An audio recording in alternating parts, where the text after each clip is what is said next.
Hi, Miss V. For my healthy lifestyle, I'm going to be doing the oral part of it right now. And I think you already know, but my name's Scott. And I'm going to be talking to you about um, what type of world we're living in and how it has to do with our healthy lifestyle. Um, Korean culture and American culture, the environment, school, social networking, and after-school activities. Diet support and how it affects us. Exercise and also how that affects us. And I'm creating this video because in health we have learned about a healthy lifestyle. So for the first part, I'm going to talk about social networking, after-school activities, um, Korean culture and American culture, the environment, and school. Social networking has a lot of things to do with what we are or what happens to us, and the internet is slowly taking over the world because news newspapers become less and less, and you have to get the news off the internet more and more. Almost everyone has some type of social networking account. For some people, it can be very useful, but for others, it's a giant waste of time. But a positive thing about it is it does help keep people in touch. For example, Skype, you can talk to your relatives that are in like a different country, and you can talk to them, which is very nice. My personal evidence is I have an account for each of these. I do waste my time periodically, but I am getting a lot better, and I'm not wasting too much time on it anymore. It allows me to stay in touch with my friends, family, and relatives from the United States, which is really nice because I do miss them. And now for after-school activities. Sports, teachers, and like after-school meetings, they can take up a lot of time, and they can cause you to not get as much sleep or not have time to do your homework or stuff like that. Projects, another school-related thing. You have to do projects to exceed in school, and sometimes you have to stay up late in the night to do those. You need to keep a social thing. You need to be social, so sometimes you meet with your friends after school or on the weekends. And also, uh, sometimes you have clubs and you need to study for those, and they help you with like other parts, like maybe you have a math study club or something like that, and sometimes you need to be after school to do those. My personal evidence is I do participate in sports. I have after-school activities and projects. I do study after school, and I do meet with my friends after school. The Korean culture and the American culture. They're both smoking. They both have fast food. They both have cars. They both have a large media influence, but the U.S. more so. They both have many sports, and the U.S. is the one with the more so economical decrease because with an economical decrease, people are forced to buy cheaper foods, and that makes them go buy fast food, and that makes an unhealthy lifestyle. My personal evidence is I've lived in both cultures. My family and I do not smoke, but we live in a very smoking culture. Very technology-based. Our family is technology-based. We have Macs, we have iPods, we have TVs, we have wireless.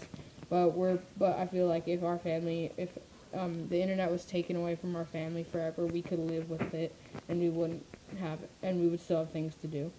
We have fast food occasionally, but not so much that it's unhealthy. For the environment, cars and pollution, global warming, rainforests being cut down, wars, oil production, construction, they're all ruining the earth.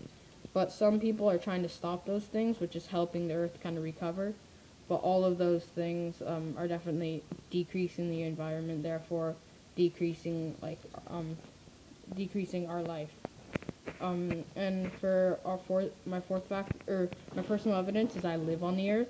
I've been to a rainforest. I've watched The Inconvenient Truth, where Al Gore describes global warming, and I've had a car, even though, or our family has had a car, and that does contribute to pollution, but we try not to use it that much. For school, it's a costly to the economic system because you have pencils, books, and for every school in the world you have to buy those, so that's a lot of money. Expanding classrooms makes it harder for teachers to teach and often do not get paid as much as other people. So teachers are being expected to teach more people with less pay, which might be hard, or not might be, is hard. And my personal evidence is I have a lot of homework. I can barely get enough sleep. The same, some things do not give enough time for leisure activities such as relaxation and sports, and my constant stress of tests. For paragraph number 2, I'm going to talk about the food pyramid, how various things help your body, and why you don't want to eat unhealthy food. The food pyramid is constantly outdated, and you should not eat a lot of grains because you should eat more fruits and veggies than grains, and and have little portions of each day instead of like none of one. My personal evidence is I own a food pyramid. It's what I eat is I do eat more fruit and veggies than grains.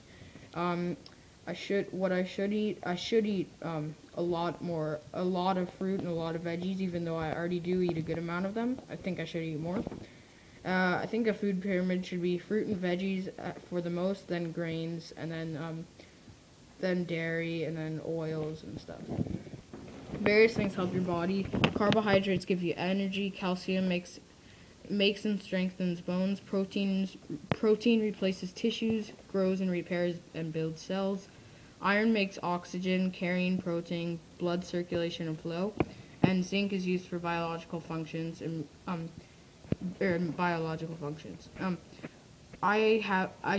should have these, or my personal evidence is I have each of these because my mom, she really helps me have a healthy diet, and I think she tries to include each of these in each meal. My third and final example is why you don't want to eat unhealthy food. It's the worst type of fat. Trans fats are in fast food, and they're horrible for you. Unhealthy food is okay, but only have it a very little time a year. It increases by a giant percentage your chance of heart disease, and you could become obese. I eat fast food, or this is my personal evidence, I eat fast food every now and then. My grandfather had a very unhealthy diet, and he has gotten healthier and lost a bunch of weight. When I got home in the summer, I gained weight from all the bad food in the U.S. But once I get back to my home, I usually lose that weight because it's a very healthy culture. Okay, for my final part, I have things that help exercise, or about exercise. What is exercise? Exercise trains the body to make the other body parts stronger, such as the heart, lungs, and muscles. Exercise improves skills, coordination, and flexibility. You don't have to be an athlete to exercise. My personal evidence is when I was training for a 10K, I noticed I had more stamina. After playing baseball for 3 years, my pitching became faster and more accurate. I exercised for athletic sports in middle school, and in some sports I get an aerobic and anaerobic exercise, such as basketball. What happens during exercise? Signs of exercise equals sweating, thirsty, tired, aching muscles.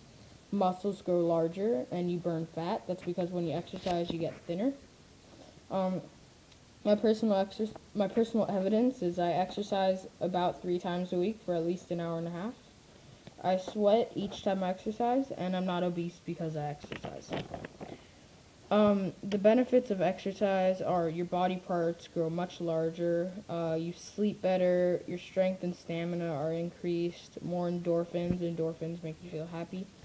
And my personal evidence is after I exercise, I feel good, and I definitely sleep better because I'm tired. After running for a long time, I can run longer the next time, but as long as I continue to keep running. After running, I feel my legs grow stronger, so yeah. Thanks, Miss V.